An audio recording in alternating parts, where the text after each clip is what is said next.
I was drawn to the training program because I knew that it would bring more clarity. And really what I'm seeking more so is clarity in myself. The actual physical practice really helped to teach me to center myself in my body, and then from there I was able to really appreciate and love my body for the first time. The stuff that I learned just from going to class, like about myself or the little things that the teachers will say to me, I really can apply that.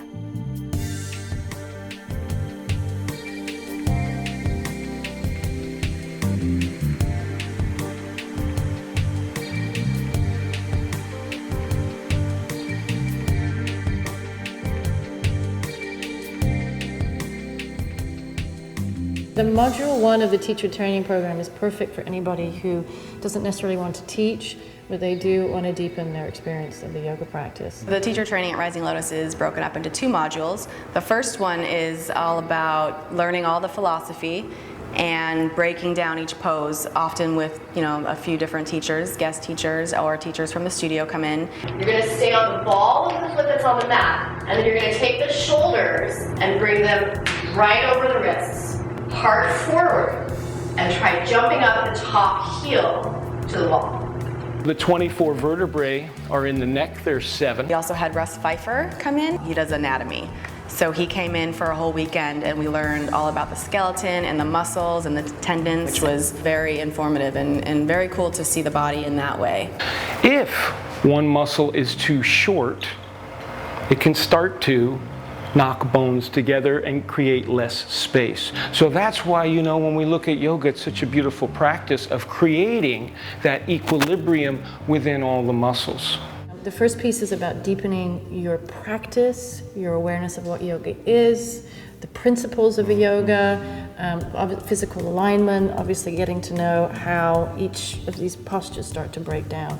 And so the teacher training program for the first module is really about how are we suffering? How do we relieve suffering? We see that in the physical yoga practice. I teach them to come to a point in their practice where they're up against that edge. You have to watch the suffering.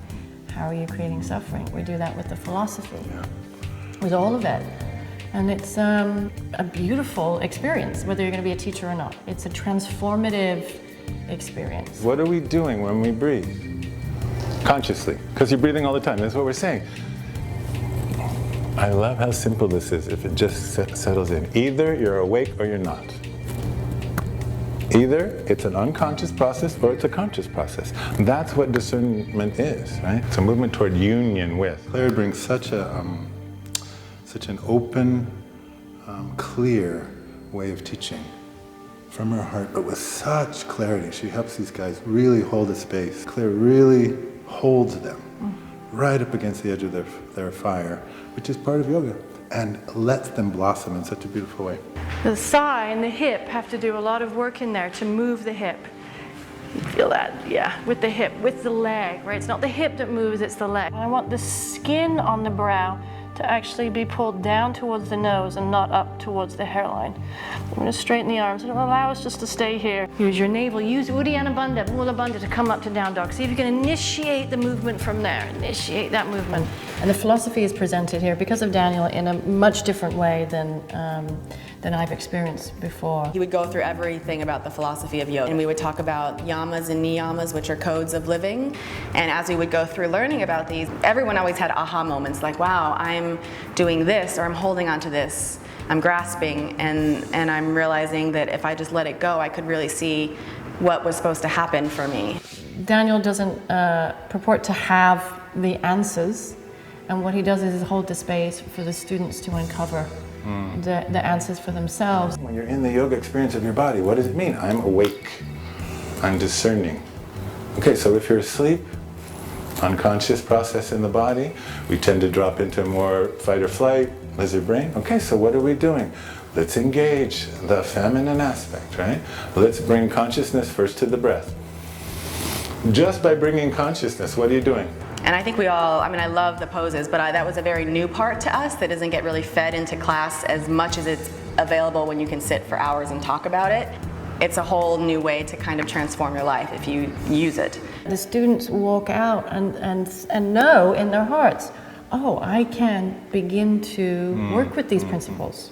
When I continued on to the second module, it becomes more about, so take all that you just learned and all that work that you did, like to know how it's right in your body, and now figure out how to verbally explain that to someone else. You start writing scripts for different kinds of things, like ujjayi breathing, we had to do that, and then start getting up and teaching each other. Even in our 200-hour teacher training program, they mentor with a teacher and get an opportunity for 24 sessions at least to be with assist in the room, start to touch bodies even though they're not teaching. I really appreciate being able to be in a class with a teacher that's been teaching for a while and hear her language or his or her language and be able to, in a safe way that's guided by somebody else, be able to then physically